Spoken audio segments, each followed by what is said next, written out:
दोस्तों नमस्कार। आज हम जिस विश्लेषण को लेकर आपके बीच में, जिस एनालिसिस को लेकर आपके बीच में आए हैं, निश्चित रूप से हमें वो जो इंसिडेंट है, जो वाकया है, वो 17वीं लोकसभा का कुछ उदाहरण उससे काफ़ी मेल खाता है।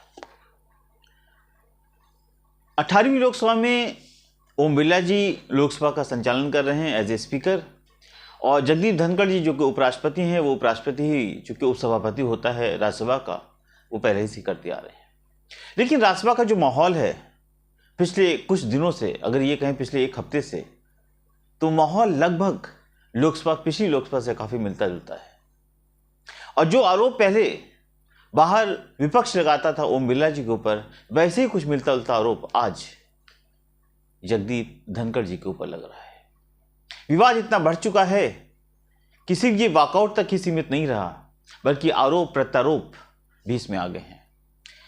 क्या हुआ है, इसकी सच्चाई में हम आते हैं। उसके पहले आपसे वही निवेदन, वही गुजारिश कि जिन लोगों ने अभी तक आपके दिल्ली सहारा यूट्यूब चैनल को सब्सक्राइब नहीं किया है, प्लीज़ सब्सक्राइब करें, लाइक करें, अपना प्यार आशीर्वाद हमें देते रहें। दोस्तों, ये जो पूरा इंसिडेंट है उसमें दो तरह की बातें सामने आ रही हैं। उस सभापति महोदय की बातचीत का जो जरिया है, यानी कि इसका अगर पूरा आप समरी जानना चाहें तो योर टोन और माई टोन का सारा ये संस्करण है। ये सारा विवाद इसी के ऊपर आधारित है, और बीच में विथ रिस्पेक्ट अगर कोई भी व्यक्ति अपनी जिंदगी के बहुत सारे, आधी से ज्यादा जिंदगी भारतीय राजनीति को दे देता है, तो वो कहीं ना कहीं इतनी इज्जत का हकदार है कि अगर आप उसको इज्जत नहीं दे सकते तो कम से कम उसकी बेइज्जती मत करिए। दोस्तों, हम आते हैं इस पूरे इंसिडेंट को हम दो भागों में पार्ट कर देते हैं। अब देखिए, तीखी बहस, सत्ता का आरोप, भाजपा का समर्थन करना, विपक्ष के ऊपर ताने कसना या विपक्ष के नेताओं की बातों को दबा देना, कुचल देना, ये आरोप लग रहे हैं और स्वाभाविक है लगना भी। लेकिन सवाल इस बात का है कि अल्टीमेटली हुआ क्या है। देखिए, राज्यसभा एक उच्च सदन होता है, उसकी एक बहुत बड़ी गरिमा है, और आज वो गरिमा कहीं ना कहीं उसमें तकरार और जो रार हो रहा है उससे गिरावट आना स्वाभाविक है।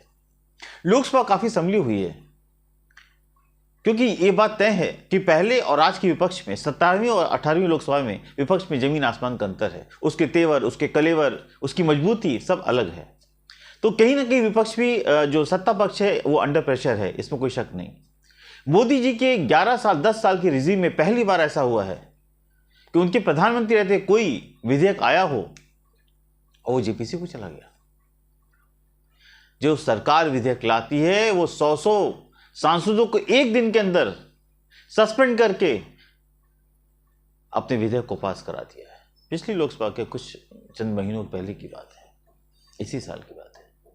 लेकिन अगर आज वो विधेयक कोई आ रहा है और वो जेपीसी में चला जा रहा है, तो आप समझ सकते हैं कि ये विपक्ष की मजबूती है, ये सत्ता का संतुलन। आते हैं हम राज्यसभा के ऊपर। अब देखिए, इस पूरे इंसिडेंट का दो पार्ट है। पहला पार्ट है जया अमिताभ बच्चन। ये नाम में ही तकरार है, रार है, विवाद है, सहानुभूति नहीं है। पहला इंसिडेंट पिछले हफ्ते क्या हुआ कि जब बजट सत्र के ऊपर बहस चल रही थी राज्यसभा के अंदर, तो कांग्रेस के प्रेसिडेंट और एलओपी राज्यसभा में मल्लिकार्जुन खड़गे के ऊपर भाजपा के एक सांसद हैं घनश्याम तिवारी, शायद वो राजस्थान से ही आते हैं, उन्होंने एक कमेंट्स किया। मल्लिकार्जुन का नाम था, मल्लिकार्जुन खड़गे, एक्चुअली जो 12 शिवलिंग हैं उसमें एक मल्लिकार्जुन भी एक लिंग है। तो तिवारी जी ने ये कमेंट्स किया कि ना जाने इनके पिताजी ने क्यों इनका नाम मल्लिकार्जुन रख दिया। देखिए, यहां पे बात समझनी पड़ेगी। ये कमेंट्स बहुत भद्दा था, इसमें कोई शक शुबा नहीं। दूसरी बात किस पर था? अगर ये एक हमरूम वालों पर होता तो बात समझ में आती। एक व्यक्ति जिसकी उम्र 85 साल है, जिसने अपनी जिंदगी के 5 से 6 दशक भारतीय राजनीति को दिए हैं, उसके ऊपर कोई भी दाग नहीं है। आज वो एक इतने बड़े पद को सुशोभित कर रहा है, एलओपी है, और वो सबसे बड़ी बात है कि वो दलित है। वो दलित एलओपी के ऊपर आरोप कौन लगा रहा है? श्रवण जाति के घनश्याम तिवारी, जो भाजपा के हैं। अब सवाल इस बात का है कि उनके पिताजी ने उनका क्या नाम रखा, इससे बेटे को क्या पता। और वो भी एक ऐसा आरोप, एक घिनौना आरोप, हर कोई इसकी निंदा करेगा। इस तरह का आरोप नहीं लगाना चाहिए। विवाद काफी बढ़ गया था, काफी बहस हुई, और अंत में आप सबको पता होगा, हमने अपने वीडियो में दिया भी था कि खुद मल्लिकार्जुन खड़गे खड़े हुए और काफी दुखी थे, यहां तक कि उनकी आंखों में आंसू आ गए थे, भाव विह्वल थे, और उन्होंने कहा था कि अब मैं ऐसे माहौल में जीना नहीं चाहता। आपको अच्छी तरह याद होगा। जब हालात यहां तक पहुंच जाए, उस समय हालात को संभालते हुए उपसभापति ने कहा कि हम इस मामले को पूरी तरह देखेंगे, अगर मुझे लगेगा कि वाकई इसके अंदर ऐसी चीजें हैं तो हम उसको सदन की कार्रवाई से बाहर निकाल देंगे। और यह कह के मामले को शांत कर दिया। उसको बीते भी 4-5 दिन हो गए। कल इस मैटर पर जब राज्यसभा में तमाम कांग्रेस के लोगों ने यह सवाल उठाया कि सर उस पर हुआ क्या, राज्यसभा से मतलब उपसभापति जानना चाहे कि उस पर क्या हुआ, क्योंकि राज्यसभा की जो कार्रवाई है वो 1-2 दिन के अंदर मानसून सत्र खत्म होने वाला है। तो सांसद चाहते थे कि उस पर आपने क्या किया, कुछ आंसर तो दीजिए। अगर आपने उस पर कार्रवाई नहीं की, क्या किया? उस पर उपसभापति महोदय ने कहा कि हमने मल्लिकार्जुन खड़गे और तिवारी जी को, दोनों को अपने चैम्बर में बुलाया था, और तिवारी जी ने माना इस बात को कि हमने जो भी कहा वो हमारा कहने का जो एटीट्यूड था या जो हमारी सोच थी वो ऐसी निगेटिव नहीं थी। ये कोई भी कह सकता है, और अगर उनको बुरा लगा है तो हम दिल से माफी चाहते हैं, हम माफी मांग सकते हैं। अब सवाल इस बात का है कि ये एक चैम्बर की बात है, जो उनकी इंसल्ट की गई वो पूरे उच्च सदन में की गई, जो पूरी दुनिया ने देखा। कांग्रेस के सांसदों का कहना था कि सर उन्होंने कमरे के अंदर क्या कहा मैं नहीं जानता। अगर उनके अंदर इतनी श्रद्धा है, भक्ति है, और ये इस बात को कहीं ना कहीं उनके अंदर ये ऐसा लग रहा है उनको कि उन्होंने कोई गलत बात की है, तो उस सदन में माफी मांग सकते हैं, अगर माफी मांगने की बात है। इस पर उपसभापति महोदय ने सीधे उनका बचाव किया और कहा नहीं, जब ये बात खत्म हो गई, चैम्बर उन्होंने बोल दिया तो बोल दिया। कांग्रेस के लोगों से ये नहीं चल सकता। आप उपसभापति हैं, अगर आप न्यायाधीश हैं, आपको न्याय करना है तो न्याय सदन में करिए, कमरे के अंदर न्याय नहीं हो सकता। अगर वो माफी मांगने को तैयार हैं, ऐसा आप कह रहे हैं, हम आप पे ट्रस्ट करते हैं, आप उनको बोलिए सदन माफी मांगे। इस पे मल्लिकार्जुन खड़गे खड़े, उनका बिल्कुल सही बात है। जो जनभावना है सदस्यों की, उसकी पालन किया जाना चाहिए। उनको बोलिए कि अगर वो माफी मांगना चाहते हैं और कह रहे हैं ऐसा, तो माफी मांगे, नहीं तो आप कार्रवाई करिए। अब सभापति महोदय ना ही कार्रवाई करना चाहते थे और ना ही उनको बोलने के लिए खड़े होने, उन्होंने कहा भी नहीं कि ठीक तिवारी जी आप खड़े हुए, आप क्या कहना चाहते हैं बोल दीजिए। मामला बहुत बिगड़ गया।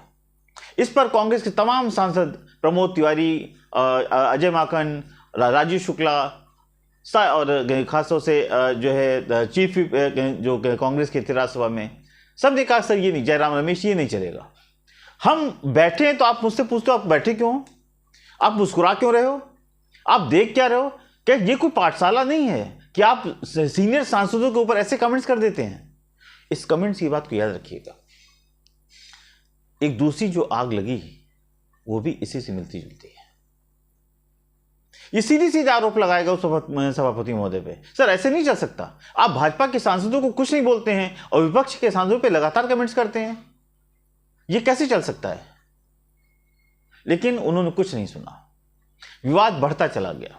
विवाद की जड़ ये थी, अगर वहां पे माननीय सभापति महोदय ने कहीं बीच का रास्ता निकला होता तो शायद वो दिन देखने को नहीं पड़ते। इसी बीच में एक आग में घी का एक और काम किया। पिछले काफी दिनों से एक नाम पे काफी चर्चा थी और विवाद था। माननीय सभापति महोदय ने अनाउंस किया कि अब जया अमिताभ बच्चन बोलेंगे। बस यहीं पर हवन की अग्निकुंड में और आग लग गई। जैसे ही जया बच्चन खड़ी हुई, सब जानते हैं कि जया बच्चन अमिताभ बच्चन की वाइफ हैं, अभिषेक बच्चन की मां हैं। उन्होंने उसी अंदाज में, उसी लहजे में उनको जवाब दिया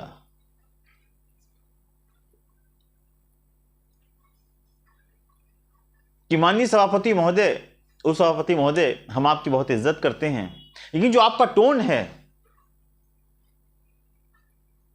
ये सकारात्मक नहीं है। इस पर उपसभापति महोदय बहुत तेज एक तरह से कई भड़क गए, चिल्लाने लगे और उन्होंने कहा कि अगर आप एक्टर हो तो मैं डायरेक्टर हूं। यहां का सवाल एक्टर डायरेक्टर का नहीं है। उनका कहना था, और ये विवाद कई दिन पहले भी हुआ था, जब उन्होंने उनका नाम अनाउंस किया, बोला जय अमिताभ बच्चन, तो उन्होंने कहा, इस पर कमेंट्स किया तो बड़े ही सद्भावनापूर्व की बातें आगे बढ़ गई थी कि उन्होंने कहा देखिए, जब आप नॉमिनेशन करते हो राज्यसभा का कहीं भी, तो जो नाम आप फाइल करते हो वही नाम बुला सकते हैं। अब यहां पर जो लहजा बता रहा है, जो जया बच्चन जी का कहना है कि जो लहजा बता रहा है कि आपके इरादे ठीक नहीं हैं, बोलने के जो कमेंट्स करने के इरादे हैं, ये उनका कहना है। और इस पर विपक्ष ने काफी हा हल्ला किया, काफी बवाल हुआ, काफी शोर शराबा हुआ और अंत में अंतोगत्वा क्या हुआ कि उपसभापति महोदय कुछ मानने को तैयार नहीं थे और पूरे विपक्ष ने वॉकआउट कर दिया। वॉकआउट करने के बाद जया बच्चन ने खुद आके बाहर प्रेस ब्रीफिंग की और कहा कि जिस तरह से वो ट्रीट करते हैं जैसे लगता है कि हम स्कूल के बच्चे, हम बच्चे नहीं हैं, हम सब कलीग हैं। वो भी सांसद चुन के आते हैं, हम लोग भी सांसद चुन के आते हैं, तो अल्टीमेटली रिस्पेक्ट दोनों तरफ से आनी चाहिए। रिस्पेक्ट इसकी एक तरफ से नहीं आ सकती है। और हम बार बार इस चीज को देखते हैं कि भाजपा के सांसद जो भी चीज कह रहे हैं उन पर कोई कमेंट्स नहीं है, और जो विपक्ष के सांसद हैं उनके प्रति आपका रवैया बहुत पॉजिटिव नहीं है। अगर नकारात्मक नहीं, बहुत पॉजिटिव नहीं है। अब सवाल है कि ऐसे माहौल में होगा क्या? और वो विपक्ष है भी नहीं कि पहले आपने डांट दिया बैठ गए। आज वो मजबूत विपक्ष है, लोकसभा से लेकर राज्यसभा तक किसी भी विधेयक को फंसा सकता है।